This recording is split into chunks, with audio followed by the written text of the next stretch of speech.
அதாவது அரசியல் சார்ந்து இருக்கக்கூடிய ஆட்சி அதிகாரத்தை செய்யாமல் இருப்பதனுடைய விளைவா இப்படி ஒரு நிகழ்வு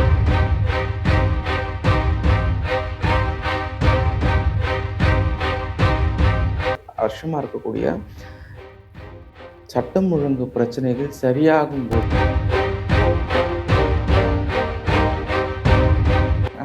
நடந்து போயிட்டுருக்கும்போது ஒரு காரில் வந்த ஒரு கும்பல் வந்து அந்த பெண்களை அடித்து துன்புறுத்தி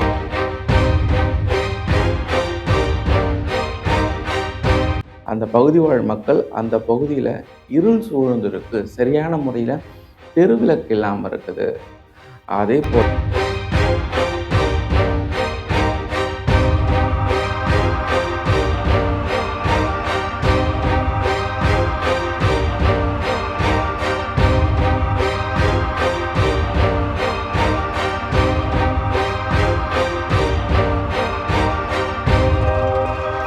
எல்லோருக்கும் வணக்கம். இந்த கோவை சம்பவம் கடந்த வாரத்தில் ஏற்பட்டு தற்பொழுது வரைக்கும் ஒரு மிகப்பெரிய அதிர்வலைகளை தமிழகம் முழுக்க ஏற்படுத்தியிருக்கு. இது கடந்த காலம் மட்டுமே தான் அப்படின்னு வந்து பார்த்தீங்கன்னா கிடையாது. கிட்டத்தட்ட ஒரு 4.5 வருஷத்துக்கு மேலாகவே தமிழகத்தில் இருக்கக்கூடிய குறிப்பாக அடல்ட் ஏஜில் இருக்கக்கூடிய பெண்கள் மீதான பாலியல் அந்த ஒரு குற்றச்சாட்டுகள், அந்த ஒரு வன்புணர்வு இது மொத்தமாக எத்தனை அப்படின்னு நம்ம கணக்கெடுத்து பார்த்தோம் அப்படின்னா, தேசிய ஆவண குற்ற காப்பகம் அது என்ன சொல்லுதுன்னா 1761 பேர் தமிழ்நாட்டில் பாதிக்கப்பட்டிருக்கிறாங்க பெண்கள். இந்த விவகாரத்தை பொறுத்த மட்டிலும் கொஞ்சம் வந்து மனசுக்கு ரொம்ப பயமாகவும் இருக்குது. பெண்கள் வந்து வெளியில் செல்ல முடியாத ஒரு சூழ்நிலையாக இருக்குது. நேத்தைக்கும் அதே கோயம்புத்தூரில் அதே பீளமேடு காவல் எல்லைக்குட்பட்ட சிங்காநல்லூர் அந்த பகுதியில் ஒரு இளம்பெண் காரில் வந்து 2 பேர் நடந்து போயிட்டுருக்காங்க. நடந்து போயிட்டுருக்கும்போது ஒரு காரில் வந்த ஒரு கும்பல் வந்து அந்த பெண்களை அடித்து துன்புறுத்தி காரில் வலுக்கட்டாயமாக ஏற்றிருக்காங்க. அடித்து துன்புறுத்தி அந்த சமயத்தில் பெண்கள் அங்கே அலறல் சத்தத்தினால அக்கம் பக்கத்தினரெல்லாம் ஒன்று கூடியிருக்கிறாங்க. ஒன்று கூடியதன் விளைவாக என்ன அப்படி நடக்குதுன்னா, அந்த பெண்களை காரில் வேக வேகமாக கூட்டிகிட்டு போகிறாங்க. இது குடும்ப பிரச்சனையா இல்லாட்டி வந்து பார்த்திங்கன்னா இதன் பின்னணியில் இருக்கக்கூடிய கடத்தல் சம்பவமா அப்படின்ற விவகாரத்தை காவல்துறையினர் விசாரணை மேற்கொண்டு வராங்க. அந்த பகுதி ஒட்டி இருக்கு ஒரு இடத்துல ஒரு சிசிடிவி கேமராவானது இருக்குது. அதை வச்சு காவல்துறையினர் நேற்று நடந்த சம்பவத்தை பற்றி விசாரணை பண்ணிட்டு இருக்காங்க. இந்த விவகாரத்தை பொறுத்த மட்டிலும் அந்த பகுதி வாழ் மக்கள் அந்த பகுதியில் இருள் சூழ்ந்து இருக்கு, சரியான முறையில் தெருவிளக்கு இல்லாமல் இருக்குது. அதே போல் சிசிடிவி கேமராக்களும் அங்கங்கே வைக்கணும் அப்படின்றது பகுதி மக்களினுடைய கோரிக்கையாக இருக்குது.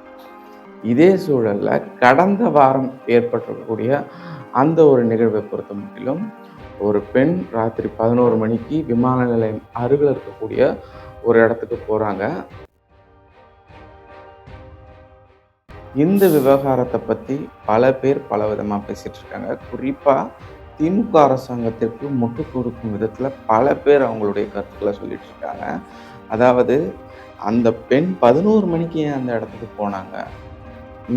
அதாவது நடந்து போய்கிட்டே இருக்கும்போது செல்ஃபோனை பிடுங்குற காலம், அதே போல் கழுத்தில் இருக்கக்கூடிய சங்கிலியை அறுக்கக்கூடிய இந்த மாதிரியான ஒரு காலகட்டத்தில் அந்த பெண் தன்னுடைய ஆண் நண்பரோட எதற்காக அங்கே போனாங்க அப்படின்ட்டு இசையமைப்பாளர் ஜேம்ஸ் சொன்ன ஒரு முட்டு ஒன்று கொடுத்துருக்காரு. இதை கேட்ட உடனேவே ரொம்ப அநாகரிகமான ஒரு விஷயமா இருக்குது. இந்த விவகாரத்தை பொறுத்த மட்டிலும் அதாவது அரசியல் சார்ந்து இருக்கக்கூடிய ஆட்சி அதிகாரத்தை செய்யாமல் இருப்பதனுடைய விளைவாக இப்படி ஒரு நிகழ்வானது நடந்திருப்பதற்கான வாய்ப்புகள் இருக்குது அப்படின்ற மாதிரி சொல்கிறாங்க. இது மாறணும் அப்படின்னா 2026 சட்டமன்ற தேர்தலில் இருக்கக்கூடிய ஆட்சி அதிகாரத்தை மாற்றக்கூடியவர்கள் யார் அப்படின்ட்டு மக்கள் தெரிஞ்சு புரிஞ்சு செயல்படணும். அதே போல் என்னடா ஒரு சோகமான ஒரு சம்பவத்தை அரசியல் ரீதியாக அணுகிறியே, இது நியாயமாக இருக்கா அப்படின்னு கேட்டிங்கன்னா, இந்த நிலைமை மாறுவதற்கும் குறிப்பாக பெண்களினுடைய பாதுகாப்பு வலுப்படுவதற்கும் ஒரு ஏற்ற சூழல் இருக்கக்கூடிய ஒரு வகையில் 2026 மாறணும். கடந்த 4.5 வருஷமாக இருக்கக்கூடிய சட்டம் ஒழுங்கு பிரச்சனைகள் சரியாகும் விதத்தில் இந்த ஒரு மாற்றத்தை வீடியோ பார்த்துட்டுக்கூடிய மக்கள் தங்களுடைய விரல்களின் மூலமாக சரி செய்யணும் அப்படின்னு கேட்டு இந்த வீடியோவை முடிச்சுக்கிறேன். இதை பற்றி நீங்கள் என்ன நினைக்கிறீங்க அப்படின்றதையும் கமெண்ட் செக்ஷனில் கமெண்ட் பண்ணுங்கள். குறிப்பாக இந்த விவகாரத்தில் தமிழக காவல்துறையினுடைய செயல்பாடுகள் எப்படி இருக்குது அதையும் மறக்காமல் கமெண்ட் பண்ணுங்கள். இந்த மாதிரி பொலிட்டிக்கல் சார்ந்த வீடியோக்களை உடனுக்குடன் தெரிந்து கொள்ள என்னோட சேனலுக்கு சப்ஸ்கிரைப் பண்ணுங்கள். நன்றி, வணக்கம்.